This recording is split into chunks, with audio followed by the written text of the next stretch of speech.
Hey everyone, welcome to the new episode of the Weekly Roundup. I am Nat Daddy, here to bring you some reviews on what I thought were some great books that I read this week and that. So let's jump into that. But before we do, we got to do a little bit of housekeeping here. Let's thank the people who work with us. Let's see here. We have the guys over at 204 Comics. That's our local comic book store. Ashley and Bobby there, and Erica now. They all do great work there. Go see them for all your comics, whether it's new and old. They probably have one of the best old supplies I've ever seen for your old back bin stuff and that. Slabs, supplies, graphic novels, hardcovers, they have it all. Yeah, go see them. And if, especially if you do a pull list, if you, I'll have the FOC list up later on in the show. Definitely get that in. Use them if you're local, even if you are not local. They do shipping. It's not a big deal. Check them out. And also Primo's Wrestling. Last weekend we had the big Flip in the Script event there at the Pyramid.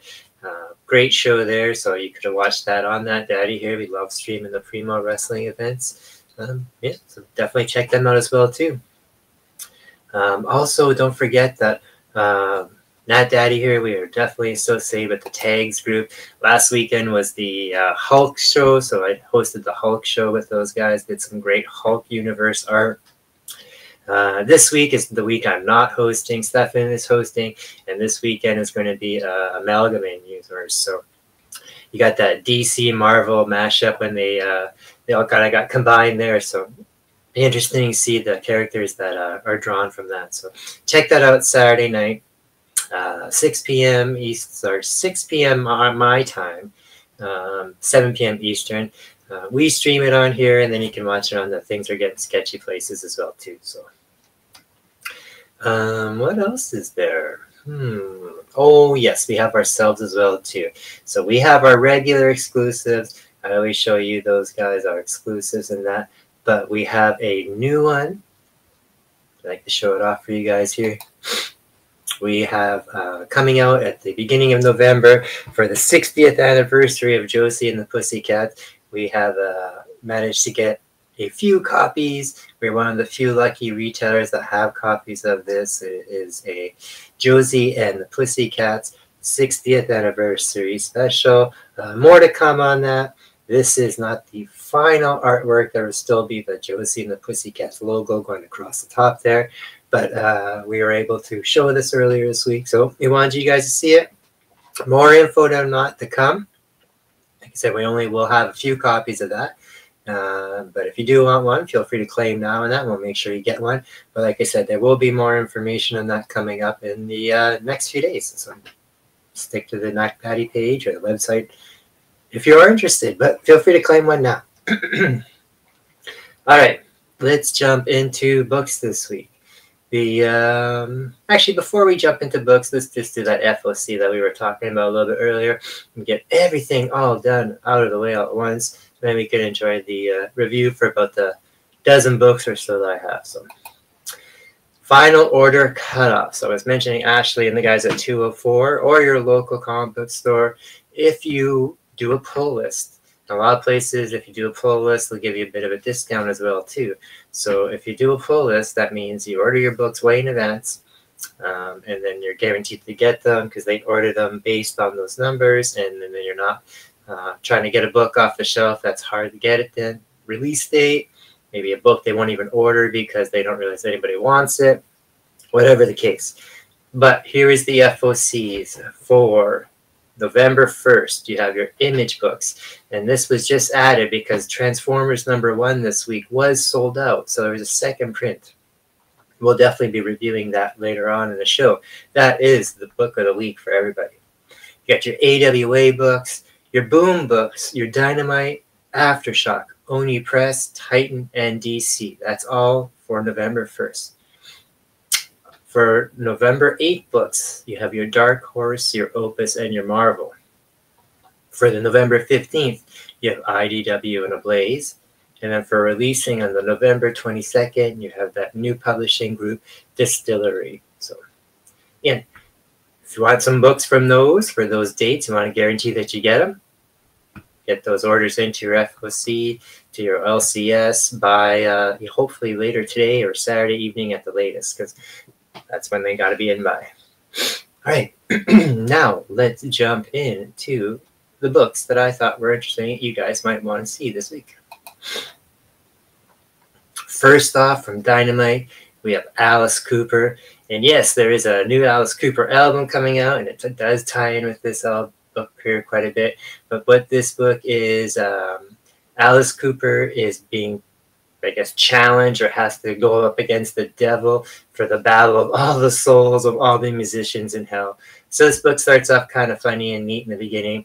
You're in hell. It's a nightclub in hell, and you see all these famous musicians who passed away. Pretty much anybody you can think of. And they're all sitting there, and they're all, listening to Lucifer, put on a rockin' set. And, it's just not going as great as it once was in that. So Alice Cooper ends up being this this demon hunter that needs to challenge Lucifer for all the souls in hell, especially the musicians and that. It's a kind of neat fun in that. Goes great with Halloween going on right now, especially if you're an Alice Cooper fan too. And also, like I said, it is kind of ties into, there's a new Alice Cooper album coming out, so who would have thought that after all these years, but it's fun. More Halloween stuff. We have Archie, Halloween Spectacular. So this is just another fun book there. You got a few different Halloween-related stories with Archie in that. You got a new one with those characters at the top corner there, Trick and Treat and Sabrina, so that's pretty cool. I'm a big Archie fan. Looking forward to meeting Dan Parent there when he does come for the Winnipeg Comic-Con on Halloween weekend. So who knows, maybe I'll get this signed by him. We'll see. But if you're an Archie fan and looking for some Halloween fun, definitely check this out. From DC this week, it's not a #1. It's not a first appearance or anything. But this is just Batman 138, part of that Chip Zdarsky run. This book is also part of that Batman Catwoman battle crossover going on. And this whole story, the Gotham War, I guess it is. And this is an amazing story. I've been loving it from the beginning. Chip Zdarsky's run on Batman has been pure great. What's going on now is Batman has kidnapped Red Hood and brainwashed him or infected him with this fear. So whenever he tries to do something heroic or anything that's kind of amps up his adrenaline, he has this giant panic attack. So it kind of takes him out of the game. He says he's curing him so he doesn't have to put up with that life anymore.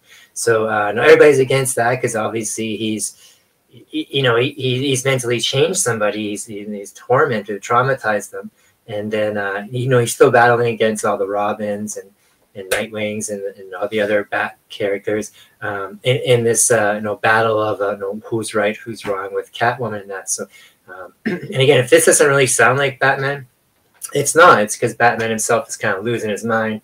He's been through all this stuff. He's lost his hand. He's been through all these dimensions in that lately. He's had to deal with Failsafe, the robot. So his mind is kind of being taken over. He's losing his mind to the Azin-Ur character, which is kind of like the ultimate backup Batman character persona that has no feelings, no emotions, just straight up logic. So that's what's kind of controlling him right now. So yeah, he never really went away. He's always been kind of in the back of his mind. So that's been a great story. So if you are curious about the Batman run, it's been great. And if you just want to take part of that Batman, Catwoman battle, Gotham War, great series. From Mad Cave Studios, we kind of gave a quick little reference to this book about a month or two ago, or maybe even just a few weeks ago, because we got a preview of it, an ashcan copy. This is The Devil That Wears My Face. Again, a great book for the Halloween spirit that's going on right now. This takes place in, I think it's the 1700s or 1600s, so not current times. A priest is sent to deal with this character who is possessed in that. And the character has actually killed 3 other priests while they've tried to exorcise and deal with them in that. So they send this more experienced priest there to deal with them. And he goes and he does it, and then he comes back, and he actually comes back. The priest himself actually comes back possessed by this spirit, and he's kind of done the body swap thing. So now the priest is stuck in the prisoner's body, and now the possessed spirit is in the priest's body, and you know, going to go back and wreak some havoc. So great book so far. Really enjoyed it. If you're a fan of like The Exorcist or demon possession books or just Halloween in general, this is a great book for you. And the art's pretty cool too. More Halloween stuff is DC's Ghouls Just Want to Have Fun. DC always puts out these horror, or so well, especially horror, but definitely Halloween related anthologies. So usually about 100 pages, $10. Whether it's worth it or not depends on how much you enjoy it. Here we got 8 different stories with a variety of DC characters, all with kind of spooky horror themes. We got some Green Lantern in here. We got Crash a Mobo, The Question, a Batman story. Yeah, so all kinds of different stuff in here. It was enjoyable. Again, nothing that's going to make you remember the book or anything. But if you do enjoy reading holiday themes and definitely Halloween and horror theme stuff, this would be great for you. This is something you could sit down and read with your kids. So. Our other book of the week, which was right up there with Transformers, I quite enjoyed this and I was pleasantly surprised, is Gods from Marvel Comics and Jonathan Hickman.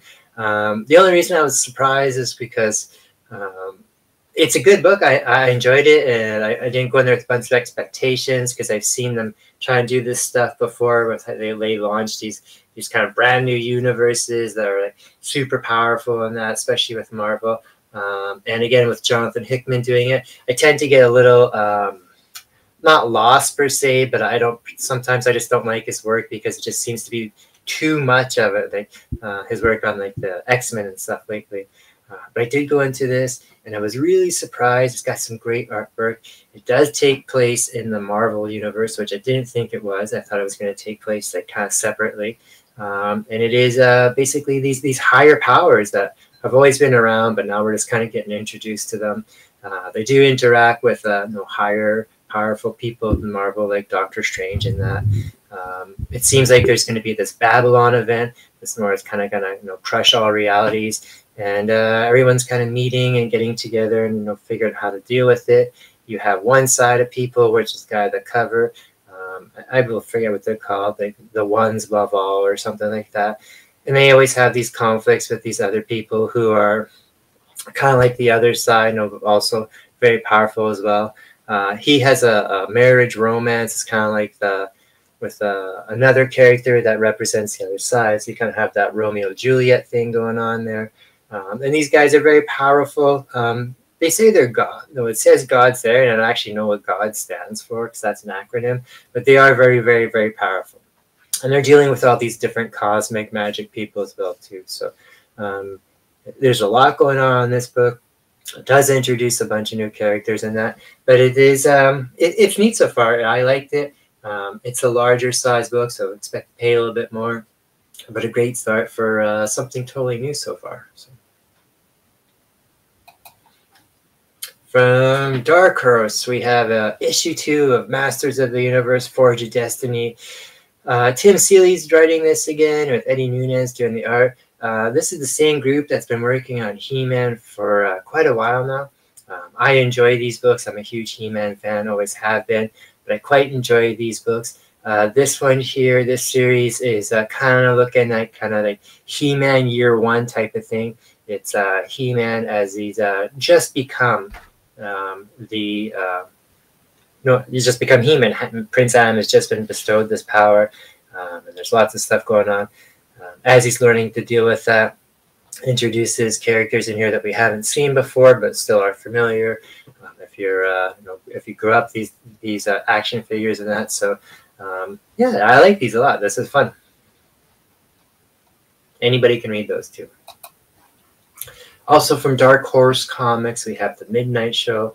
This one is from one of my favorite writers as of late, Cullen Bunn. Oh, he does spooky stuff here. This one here is kind of, again, great for the Halloween season. This is kind of a silly, kind of formula schlocky story where you have this this Basil Karloff type of character where he's this long time revered what's it called, movie makeup guy, did lots of monster makeup, and during this one film here he kind of disappeared and the film never was finished, and now they finally found a copy in that, and now they've started to show it. And at this one theater where they are showing it, this small kind of film review, they have as they're showing it, all these kind of universal monsters are kind of coming up and popping up throughout the town and that. So I guess now we're going to see this group of movie people, these movie audience members, having to deal with like this monster invasion. So lots of fun there so far, and yeah, I liked it as well too. Makes me think of the Monster Squad, which is a movie you definitely have to watch during Halloween. The next two books I'm always a sucker for because I love the covers. I just love female heroes, it seems like. But that's not why I'm introducing and reviewing these books to you. It's not because of the covers and that I always show them that. It's just they've really rebooted these characters well this time around, and it's I think people are starting to notice. So again, I reviewed the first one last month from this new Sheena, Queen of the Jungle, but now it's called Fatal Exams, Cross the River Final Exams. The story plot this time around is, and again, it is a reboot, it even says that, is you have this kind of teenage or young, definitely young woman version of Sheena, and she is still this jungle personality, and still has all those same characteristics, but now she's kind of working as, in here she's kind of undercover. She's infiltrated this rich, snobby girls' boarder school, and that has nefarious purposes tied to it. So she's in there kind of investigating as a student, as well as at the same time not blowing her cover as she's doing the Sheena stuff in the background. So I know it sounds really simple the way I explained it, but the story and the dialogue and the writing this time is just seems to be just a different caliber compared to the normal kind of cheesy stories where Sheena and Red Sonja and Vampira have, where they're mainly focusing on the art and the covers especially. But this has been a great reboot so far. So if you're thinking of getting into Sheena, or trying it out for the first time, or just getting back into it and didn't want to get into a big convoluted backstory in that, this Sheena, Queen of the Jungle, Final Fatal Exams 1 and 2 so far is a great way to get started. Same thing here with this new, also from Dynamite, this new Vampira, Dead Flowers.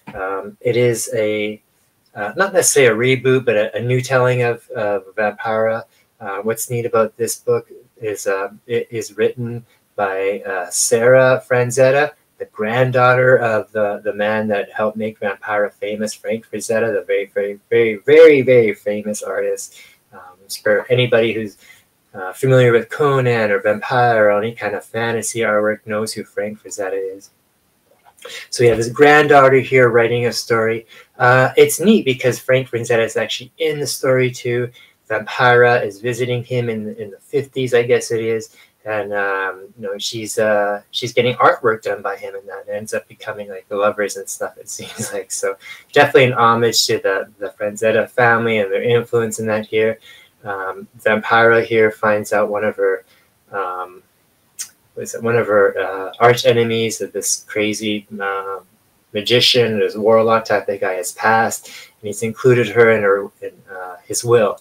So she shows up there and has to deal with all these kind of characters in that as well too. So twists and turns abound. We'll see what happens. Great artwork, and like I said, just a cool story so far. How it kind of incorporates all the Frazetta family into it, because they're highly one of the reasons why Vampira is what it is. I know I've mentioned this a few times already. I've been pumping up this book for a while. I was sad when it left IDW, but it's been great so far. The kind of build up with Image and Skyborn. We finally have the first issue of Transformers, and it did not disappoint. I'm not going to talk about the story in there too much because I don't want to have any spoilers in that, because there's some pretty amazing stuff in here. But Hasbro has basically let these guys do whatever they want with the Transformers and G.I. Joes when they show up in the next month as well, a part of this new Energon universe. So we already knew from that Void Rivals comic that Jetfire was showed up on Earth, and he shoots off and tries to find the Transformers. He does find them finally in this issue. We see him find the ship and kind of start activating everybody.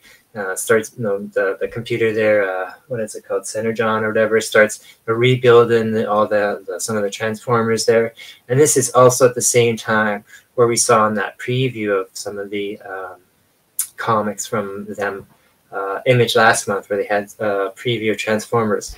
I believe it was Creepshow, where these young kids, who are the kids that we normally expect, Spike, Witwicky, or whatever, have stumbled across this cave where the ship is as well. So a few Autobots get kind of reactivated, a few Decepticons get reactivated, and more craziness happens from there. So the Transformers kind of starts all over again.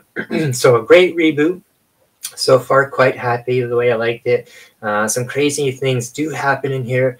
The art in here is amazing. Lots of lots of action and explosions and what you would expect from a Transformers comic. So definitely great start so far.